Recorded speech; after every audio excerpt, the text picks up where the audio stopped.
Hey everyone, it's Chris and Lisa from Been There, Got Out.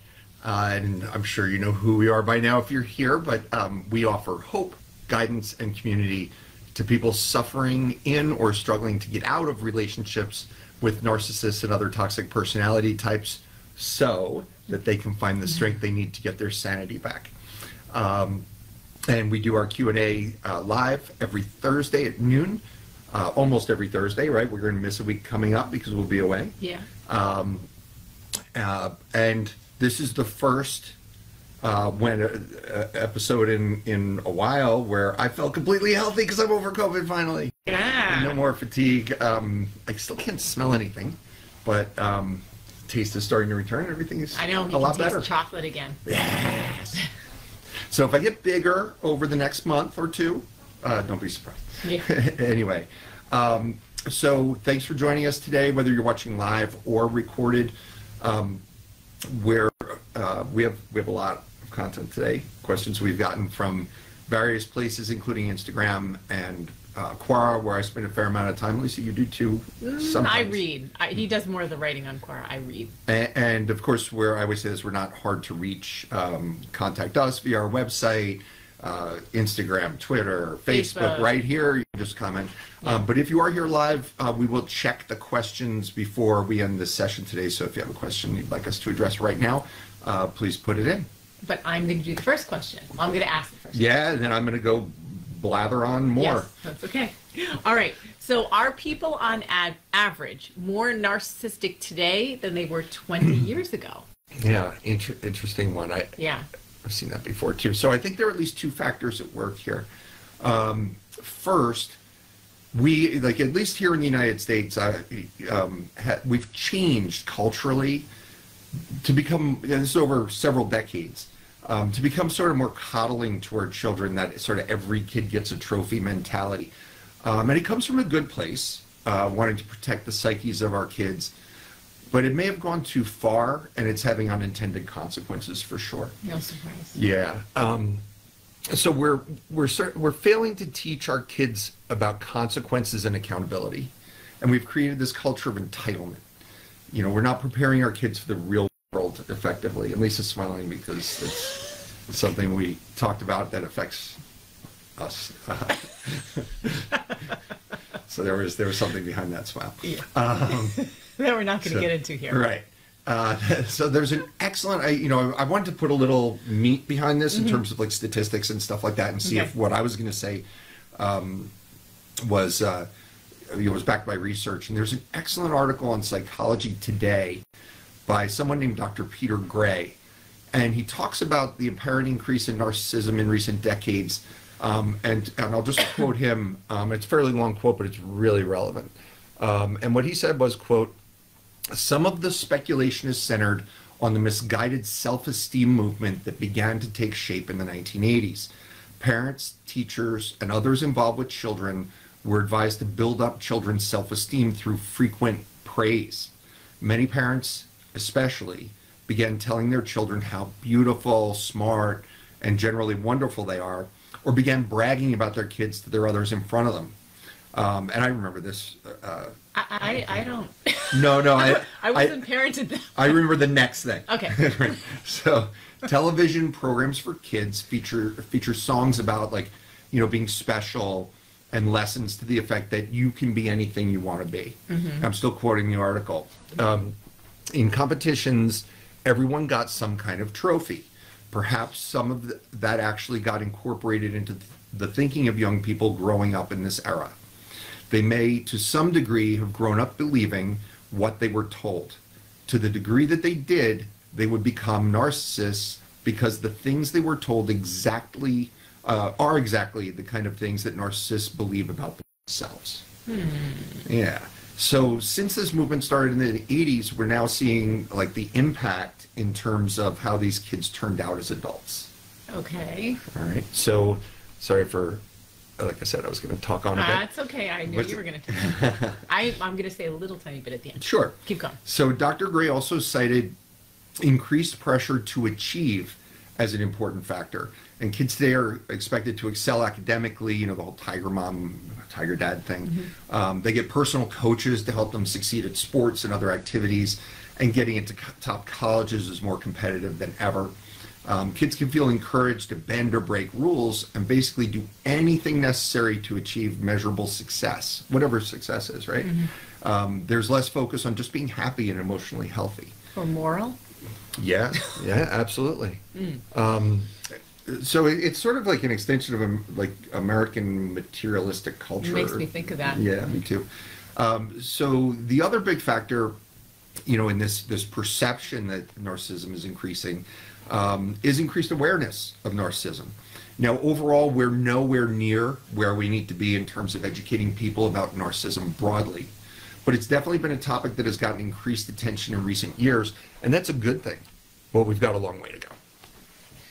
So I have two thoughts. One is a new thought, and the other was already like, I know that you already covered a lot.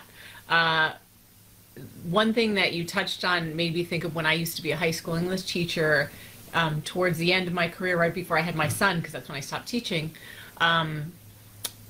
that adults and some other administrators were making excuses for kids who cheated to keep them on sports teams and stuff. So, and that was something that became an issue where I thought, why are we having rules and certain people can break them and get away with it and other kids can't? And that really, really bothered me. So that's one thing. And the second thing is, I think there's been more awareness of narcissism in general because of our politicians. And luckily, one of the main ones, I have to say, I'm thrilled is out of the spotlight daily, because for me and for so many people that have been in relationships where there's been narcissistic abuse, it was really traumatic to have that in my face every single day, and to see it on a national level, how it bled, you know, all the damage that occurred on such a grand scale. Okay. So, yeah. Yeah, we try to stay out of politics. No, I'm not naming names, but yeah. But and it's not just in our country. Right. Not Absolutely. And it's not just one. It's not just one person. It wasn't just one, but there was a prominent one. All right. So the second one, I think, did this come from Instagram, Lisa? Yes. Yeah. Okay. So the question is a really brief one. Yes. The question, anyway. Yeah. Was your ex charming? Okay. So this also, I was thinking about Lundy Bancroft, who is the author of Why Does He Do That? And he did a podcast on Safe Space Radio, which we will post the link to in our on Instagram and Facebook, because you really should listen to it. It's called The Psychology of Abusive Men. And I just will read the description in case you are interested, because I thought it was excellent. You thought it was excellent too. And people that we know who listen to it, even though it's a few years old, find it extraordinarily relevant. Yeah, you texted me and said, well, just listen to these 2 minutes. And then, no, just start here and listen to till the end. And then you're like, just listen to the whole thing. I know. So Lundy Bancroft is the former co-leader of Emerge, which is the first batterers treatment program in the United States. And he's also the author of Why Does He Do That? Inside the Minds of Angry and Controlling Men. So Lundy debunks common myths about male abusers, explaining that violence happens in a larger context of needing control as a form of validation. So he decries the idea that boys will be boys, which turns a blind eye to the attitudes that foster domestic violence. So very briefly, in the section that I first said, Chris, you got to listen to this. He was asked by the interviewer that what we should watch for at the very beginning of a relationship, you know, especially those of us who are on the lookout for abuse, because for so many people, you know, there's a cycle of relationship abuse. You get out of one and you go right to another one.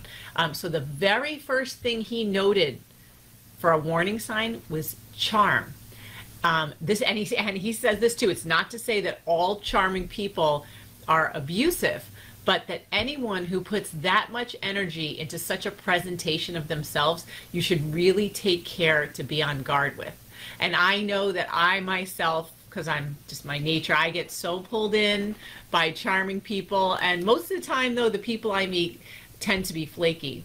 Now, I don't think I told you this, but I actually, I don't know if it was the anticipation of today's Q&A, but I haven't had this in years. I had a dream about my ex last night. Literally last Yeah, night? I literally did. I literally did. And now I'll just tell you and you'll be like, wait, what? So I was skateboarding. Okay. Yeah. I was skateboarding down a sidewalk, and it was the same street that my ex-husband lived on. It's not like a real street, but it was really early in the morning, and as I rode by, I kept thinking, he's probably still sleeping because it's so early in the morning. But I noticed him on somebody's porch. There was like 4 people, and he was talking to a woman, and I could immediately tell that he was giving her what I used to call the speech, which is what he did. You know, I haven't thought about this in like 20-something years, but every time we'd meet new people, and even when we first met, but especially at parties and things, he'd present himself. Like, he'd just hone in on someone, usually a woman, and present himself as this misunderstood intellectual. And it was the same thing every single time. So I was thinking about that with the charm, like this speech that he used to give all the time, because he wanted to make himself out to seem really charming, in a vulnerable way. But I don't think that he was actually charming in the charismatic sense, though. What about yours? Well, you're making me think of, you know, as you described that, like he had honed an elevator pitch. Exactly. You know, like he was trying to pitch right. a business Like, idea to an investor. Yeah. And it was also something that was disarming, that, you know, he presented himself as very vulnerable, which he knew would encourage other people to open up, which of course, as we know, is often the beginning of a toxic relationship. Right. But that's a whole other thing. Yeah. So, you know, it kind of, you know, back the question was my ex charming, right? And it kind of turns my stomach at this point to answer honestly. But yeah, I mean, for sure. She very quickly figured out what I would be attracted to. You know, and that's what she presented, and they're great at that. Yes. That's one of their main skills. You know, she appeared complex and deep. She appealed to my tendencies to be what's called a white knight. You know, there's somebody who wants to be a hero and solve the Savior. Solve other people's problems, and that's that comes from a good place, but it can be really, a risky trait to have. Yeah. She came across as someone who like would blossom if she had someone to nurture her, because she'd been mistreated her whole life. You know, that whole story. It's you know, on a grander scale, it sounds like the same thing. Yeah. You know, your ex presented. Yeah. You know, and like we hear so many people say, the romance got off to this like too good to be true sort of explosive start, and it was electric, and I had found my soulmate, but it was all an act. Yeah. It was yeah, all that an happens act. a lot. Yeah. Yeah. All right. So what's the next question, though? Okay.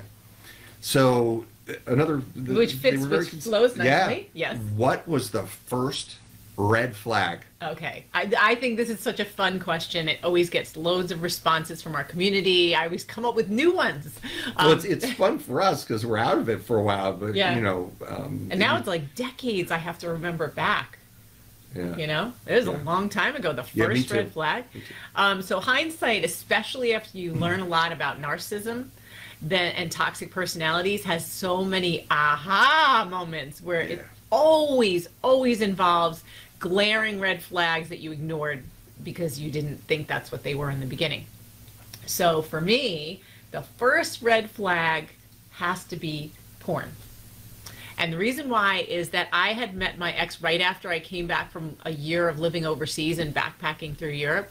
And he was actually my landlord. He had offered like a really cheap place to rent. And so when I was looking at it, something I thought was very bizarre was not only that he hadn't cleaned it up at all, like here he is ready to rent a place to people that are strangers, but there were porn magazines spilling out literally on the floor of at least 2 closets. And I remember being like, who does that? You know, who leaves this kind of stuff out, like without even caring who sees it? And I should have remembered that, because it really made me uncomfortable. Like, you know, here's someone who's showing a place to live and doesn't clean this stuff up. It was really disgusting. So months later, I should have remembered that, because after I moved out, he wanted to continue staying in touch, and ugh, I should have just run back then. You know what you're making me think of? What? Like, you know how we talk sometimes about how they test you Yes. early on? Yes. Right? Like, Ooh, if like you a could whole see that, topic. Yeah. right? You see the porn magazines and you still rented the place. Yeah. And you still started a relationship. So that was a little sign, like maybe you'd Well, be... there was months and months in between. Oh, sure. Yeah, but sure, still, like, yeah. But like a little where they kind of... Yeah. Yeah. See if it's going to chase you away or not. Right. I don't know. Yeah. I don't know. It's just something to think about. Oh, there's a lot. Like, I'm thinking about pedophiles and child abusers, the same kind of thing. Right. A little test up front that's, maybe off, but not...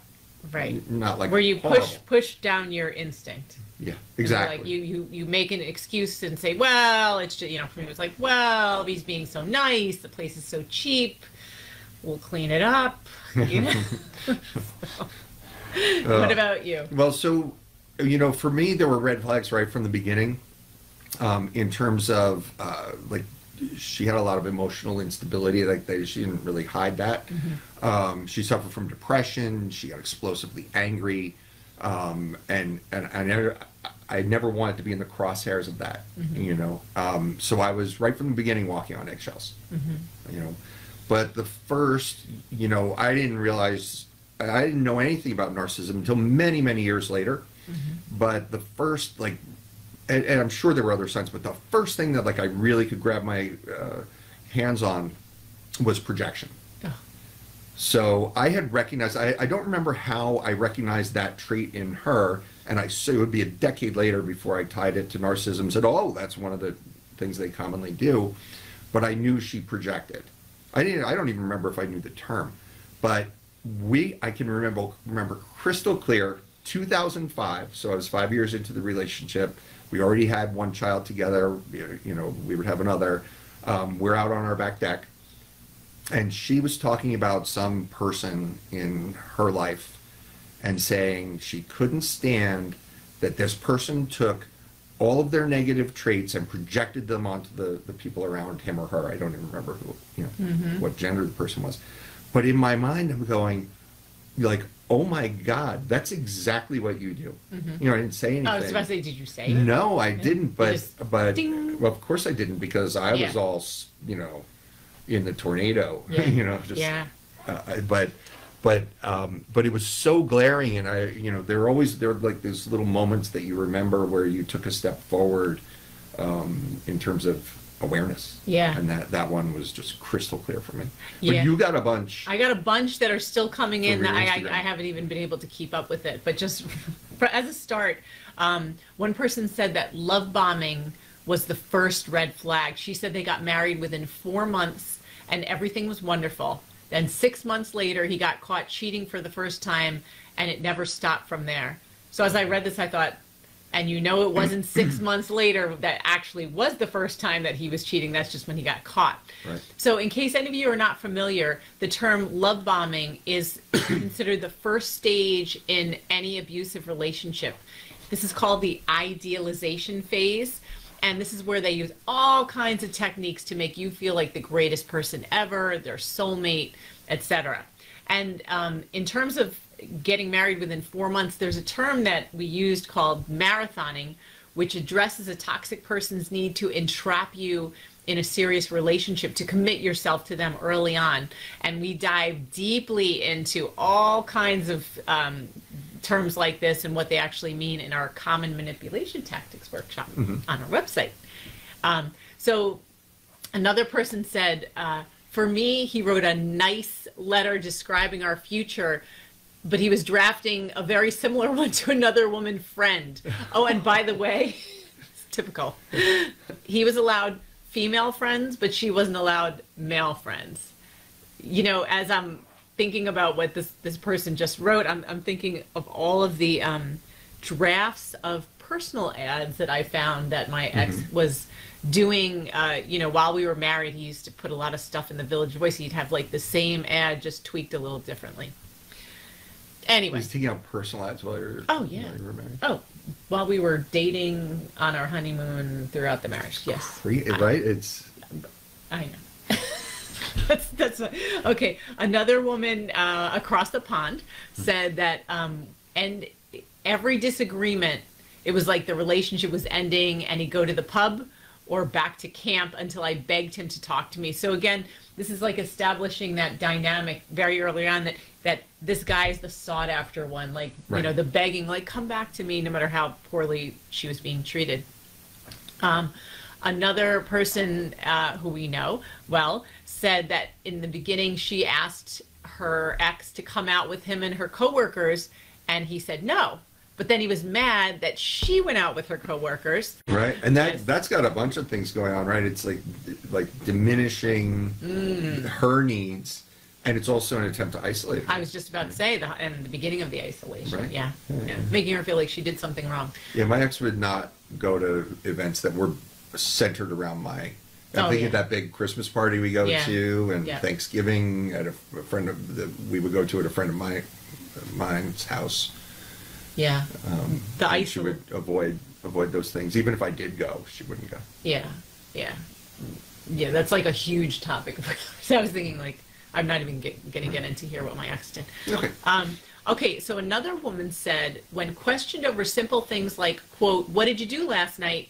he would take a while to respond. Not a glaringly obvious amount of time, but enough of a pause to make me start to wonder. So again, that feeling of like, did I ask something wrong? And then in response to that person's comment, another person said, well, mine wouldn't even answer. He would just give a blank stare. And the blank stare is so familiar to me. And another person said, oh, yes, I got that later, the blank stare. I used to call it buying time. He would also develop sudden amnesia, asking me to repeat the question. And then the person, they had like a little dialogue back and forth, and she said, you gave me a chuckle with amnesia during depositions. Every single answer, I don't remember all of it while he was pro se. But we're getting off topic a little. I just was thinking, yes, mine did the same thing with the buying time. Another person had said that one red flag for her was that he wouldn't put on his seatbelt in the beginning of the relationship. And she said, I'm not going to drive anywhere with you if you don't wear your seatbelt. And again, the blank stare. He sat and stared at me for a good 2 minutes and finally did it. It was bizarre. That is... I know. The blank stare, the making you feel like you did something wrong by asking for like a reasonable request or a question. You know, that would take a while. We'd have to sit and talk for a while to unpack that one. Yeah. Odd. I know. Really odd. But all of this with the red flag things, we have mentioned this book before, and I would highly recommend reading this book by Malcolm Gladwell, who's a best-selling author. It's called Talking to Strangers. And again, it doesn't directly relate to domestic violence abuse, but it really gets into the psychology of red flags and warning signs and how it's human nature to ignore them. Yeah. Yeah, that I listened to it, but an audiobook, but and your recommendation was excellent. Yeah. Excellent book. Yeah. I mean, Gladwell's terrific. I know. So, all right. What? Because you talk first, so I'm gonna. Oh, I do. Yeah. Okay. I'm gonna ask the question. Pipe down. Okay. The next question is, I think this is gonna be our last one because this is like a long one. Mm-hmm. How can I help my children understand their mom is toxic because of her narcissistic personality disorder? Okay. This is big. This is a dicey one. Yeah, it is. Right? It is. So, and the reason it's a dicey one is, when parents divorce, it's generally terrible to have one parent criticize the other. Mm-hmm. In shared custody situations, and your focus should be on what's best for the kids, and as the one, you're the one healthy parent that they have, right? So I know your situation was different in terms of what you were able to talk about. Mm-hmm. Yeah. But so I'm still dealing with this right now. I share custody of kids with their narcissistic mother. And to protect myself, I've gone as close to no contact as possible, and I only communicate with her in writing. I'm doing fine. Mm-hmm. well, my kids don't love that, that relationship is completely like, I won't be in her presence and all that they don't like that. My kids do understand that it's better that it be that way than exposing them to unpredictable explosions on her part that happen if we interact in any kind of face-to-face or anything like that. So I've never once said to my kids that their mother is a narcissist. I've never said she's a bad person. I only say that my relationship with their mother isn't a healthy one, but that their relationship with her is different. It's a separate, each person makes their own relationship with another human. And I work hard to make sure that I give them, as healthy an environment as possible when they're with me, which is about half the time. And I try never to criticize her as a person. If there is conflict of some kind between us, especially if the kids know about it, I might criticize the action or behavior or try to explain, I disagree, here's why, these are I respect her opinion, all very respectful. But, again, never criticize the person. They're old enough, my kids now, to understand that, good people sometimes do bad things, right? So to criticize the action doesn't make, say I'm making her a bad person and you look like you don't. Good people? Well, anyway. Well, I'm just saying that it doesn't necessarily follow Let's talk about the that action. If there's a bad action, that I'm calling that person a bad person. Right. Right, because sometimes good people do bad things, so, right? There were also a few factors that, weren't clear in the question that would affect how I'd answer, to give, my best advice. And, I'd like to know how old the kids are, what your custody arrangement is, what your relationship is like with your kids, how her, in this case, but it could be his, narcissistic personality disorder is affecting everyone. It's hard to give specific advice when you don't have a lot of detail, so we're really careful in that area. But just generally, I think the best steps you can take are, as I said, don't criticize her to your kids. If it's unavoidable, criticize the actions and state why you disagree with whatever it is that she's done. Everyone, you and the kids, should see a good therapist. And make sure whoever you see is experienced with narcissism and domestic abuse. Perhaps start with your local domestic violence center if you need help finding someone. And just know that therapists can be great, but there are big gaps. There are a lot of therapists that don't understand narcissism at all. I want to interrupt here. Okay. So everyone should see a therapist. The narcissist is not going to see a therapist. No. They're going to fight that the kids aren't allowed to see a therapist. I mean, it's very difficult. Yeah. My situation is different from Chris's with this, but it's don't expect the person to go along with anything that you want to do or that you say is good for the kids, because they won't. Right, and surely, these things I'm describing, that you can only control what you can control. Right. But these are suggestions. Yeah, if there's any way. Yeah. So try with all your might to keep the kids out of the middle of disputes. Right, that's co-parenting 101. Educate yourself about narcissism and its harmful effect on kids.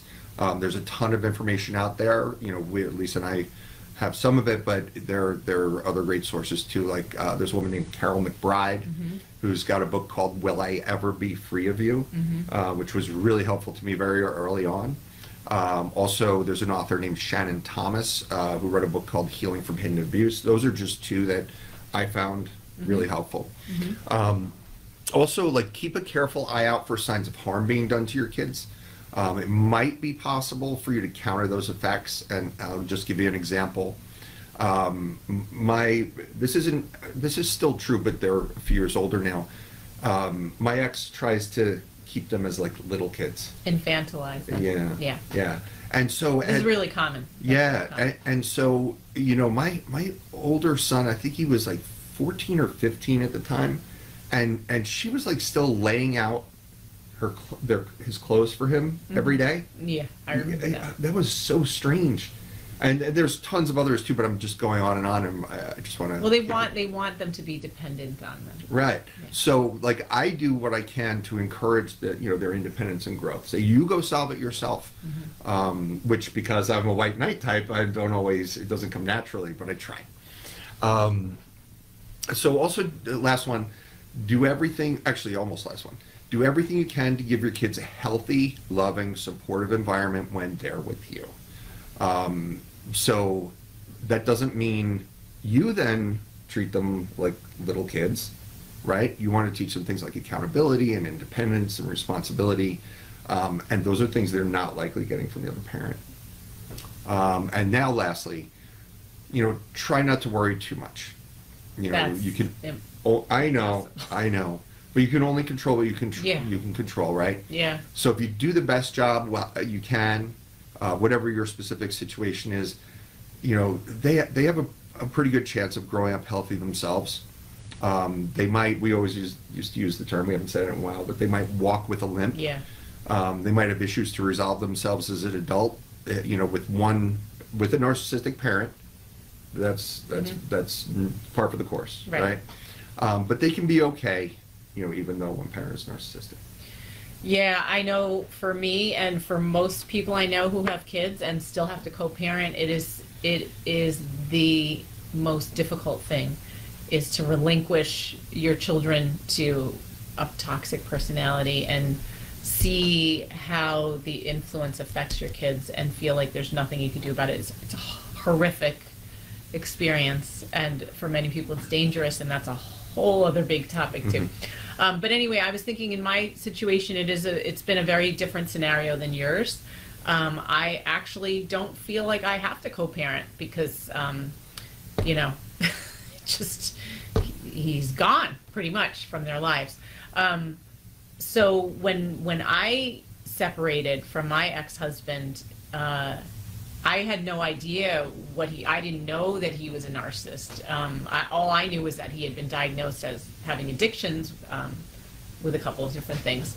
So when I had finally had enough of the marriage, and we, like some of you know, I had been married for nearly 18 years, and the last 2 to 3 years of the marriage were the worst. He told the kids he was moving to his father's and that it was temporary. So some of the best advice that I feel like I got, which is very controversial, but did work for me, was that I needed to always make sure to tell my kids the truth. And I had to not say everything, but I had to tell them what was going on in order to protect myself from his predicted manipulative behavior.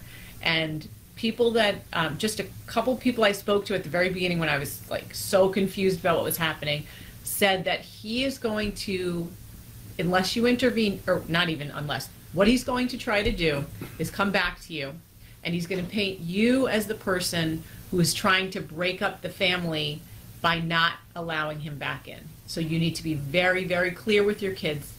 And so I did that.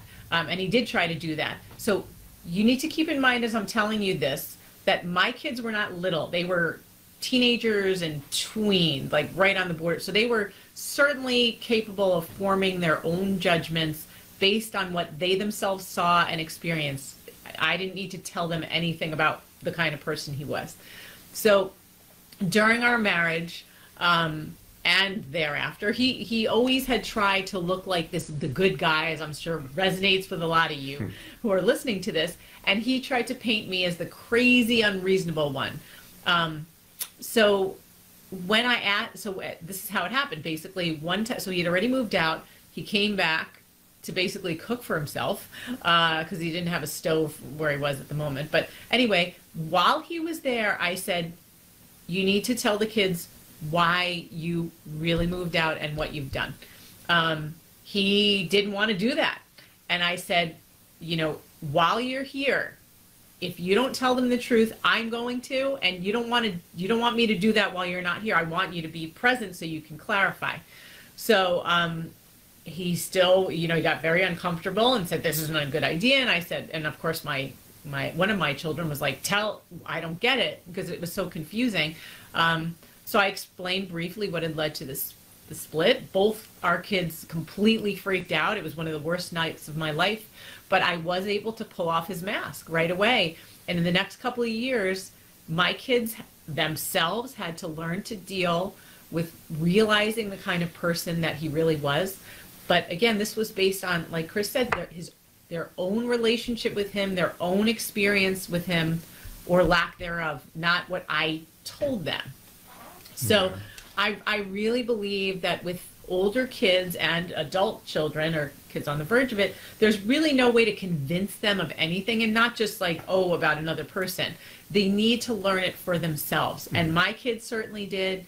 And although it was extremely harsh and really, really painful, I think that in the long run, it worked out better for them to learn through firsthand experience who their father is, because otherwise, if I had just told them what kind of person their father was, I would look bad. I would look bitter. I would look vengeful. Right.